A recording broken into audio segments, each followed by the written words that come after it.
Hello students, welcome to Hiba maths. நிறைய பேருக்கு half yearly exam result கொடுத்துட்டாங்க. நிறைய பசங்க எனக்கு வாட்ஸ்அப்பில் வந்து கேட்டுட்ருக்காங்க, நான் ஹாஃப் இயர்லியில் எக்ஸ்பெக்ட் பண்ண மாதிரி மார்க் எனக்கு வரல, இப்போது நான் என்ன பண்ணணும்? அந்த கொஷின் வந்து ரீசெண்ட் டேஸாக நிறைய ஸ்டூடெண்ட்ஸ் என்ன கேட்டுட்ருக்காங்க. நான் வந்து ஹாஃப் இயர்லியில் ஒரு மார்க் எய்ம் பண்ணேன், ஒரு 80% எய்ம் பண்ணேன்.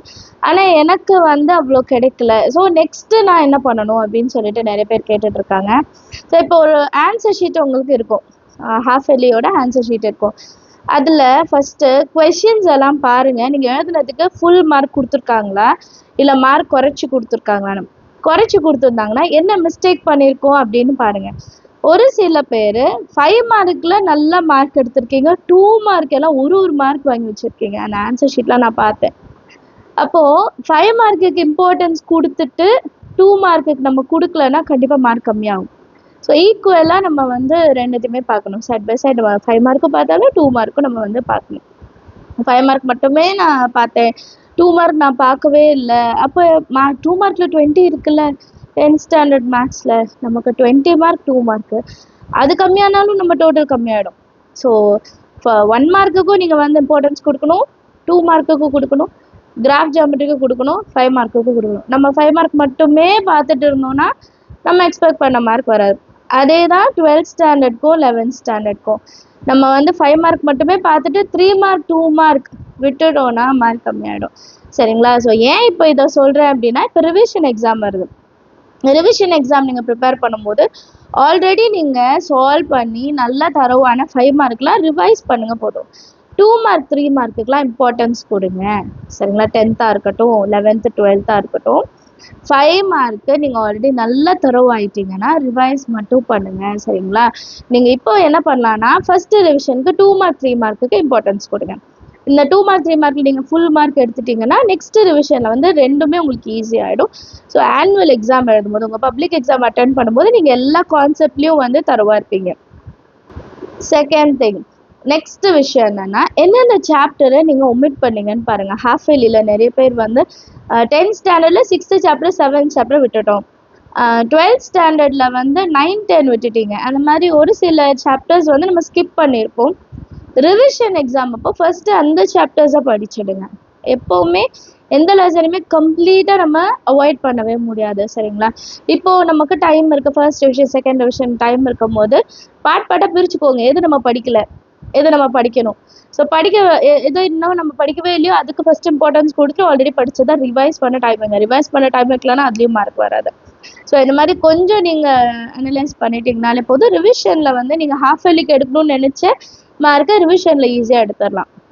பட் நான் எதுவுமே முயற்சி பண்ண மாட்டேன். நான் வந்து ஒரு பிளானிங்கே இல்லாமல் எப்பவும் போல் அந்த 5 மார்க்கே படிக்கிறேன் அப்படின்னா திருப்பி நீங்கள் ரிவிஷன் முடிச்சுட்டு இதே தான் சொல்லுவீங்க, நான் இவ்வளோ மார்க் எடுக்கணும்னு நினச்சேன், எனக்கு மார்க் வரலன்னு சொல்லிட்டு நினைப்பீங்க. ஸோ அந்த மாதிரி இல்லாமல் ரிவிஷனில் வந்து கொஞ்சம் பிளான் பண்ணி பார்க்கலாம், சரியா? அண்ட் நெக்ஸ்ட்டு விஷயம் என்ன சொல்லணும்னா, ப்ரீவியஸ் இயர் கொஷின் பேப்பர்ஸ் நம்ம சேனல்லையும் இருக்குது, நிறைய சோர்ஸஸ் உங்களுக்கு கிடைக்கிது. அது எல்லாம் எடுத்து ஒரு வாட்டி பாருங்கள். இந்த கொஷின் பேப்பர்ஸ்லாம் உங்களுக்கு தெரியுதா, அதில் இருக்க கொஷின்ஸ் எல்லாம் தெரியுதா பாருங்கள், சரிங்களா? அடிஷ்னல் கொஷின்ஸ் நிறைய படிங்க. நீங்கள் சென்டம் எய்ம் பண்ணுறீங்கன்னா கண்டிப்பாக எல்லாம் செஞ்சாகணும். 10th ஸ்டாண்டர்டுக்கு சென்டம் சேலஞ்ச் வீடியோஸ் பண்ணிகிட்ருக்கேன், சரிங்களா? ஸோ அதை நீங்கள் ஃபாலோ பண்ணலாம்.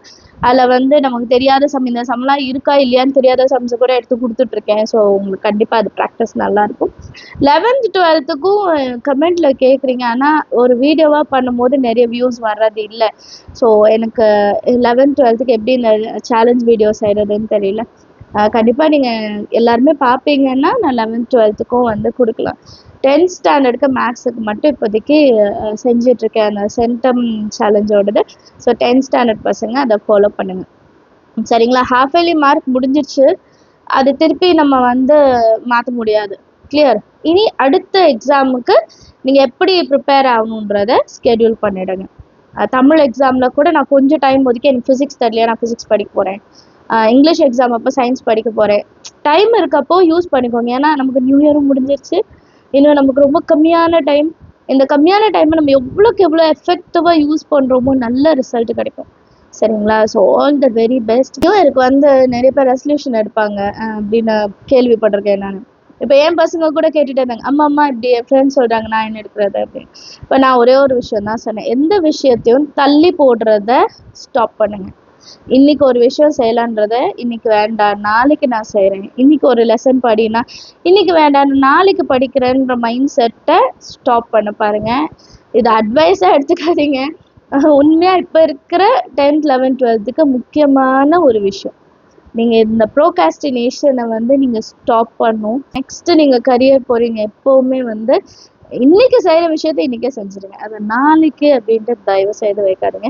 இந்த ஒரு விஷயம் நீங்க ஃபாலோ பண்ணிட்டீங்கன்னா நிறைய போர்ஷன்ஸ் முடிக்க முடியும். போர்ஷன்ஸ் மட்டும் இல்லை, கொஞ்சம் டைம் கிடைச்சா உங்களால விளையாட கூட முடியும், உங்களால உங்க ஃப்ரெண்ட்ஸ் கூட பேச முடியும். இதே நாளைக்கு தள்ளி போட்டுட்டோம் அப்படின்னா நமக்கு வந்து லாஸ்ட் மினிட்ல நிறைய ப்ரெஷர் எடுக்கிற மாதிரி இருக்கும். ஸோ இந்த ஒரு விஷயம் மட்டும் எனக்காக ட்ரை பண்ணுங்க. இன்னைக்கு ஒரு லெசன் படிக்கணும்னு நீங்கள் டிசைட் பண்ணிங்கன்னா அதை முடிச்சிடணும்.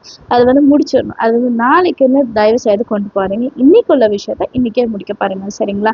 ஸோ இதுதான் இந்த வீடியோவில் சொல்லணும்னு நினச்சிட்டு இருந்தேன். ஏன்னா ஹாஃப் இயர்லி எக்ஸாம் வந்து நிறைய பேர் வந்து நல்ல மார்க் எடுத்திருக்காங்க, ஒரு சிலவங்களுக்கு எக்ஸ்பெக்டட் மார்க் வரல. ஸோ இனி அதை சேஞ்ச் பண்ண முடியாது. நெக்ஸ்ட் ரிவிஷனில் சூப்பராக படிங்க, அதில் வந்து சூப்பராக மார்க் எடுக்கலாம். சரியா? வேற ஏதாவது கேட்கணும்னா கமெண்ட் செஷனில் கேளுங்க. என்னோட வீடியோஸ்லாம் பிடிச்சிருந்தா மறக்காம லைக் பண்ணுங்க. நம்ம சேனல் இன்னும் சப்ஸ்கிரைப் பண்ணலன்னா சப்ஸ்கிரைப் பண்ணுங்க. உங்கள் ஃப்ரெண்ட்ஸ் சர்க்கிள்க்கும் ஷேர் பண்ணுங்க. தேங்க்யூ ஸோ மச் ஃபார் வாட்சிங்.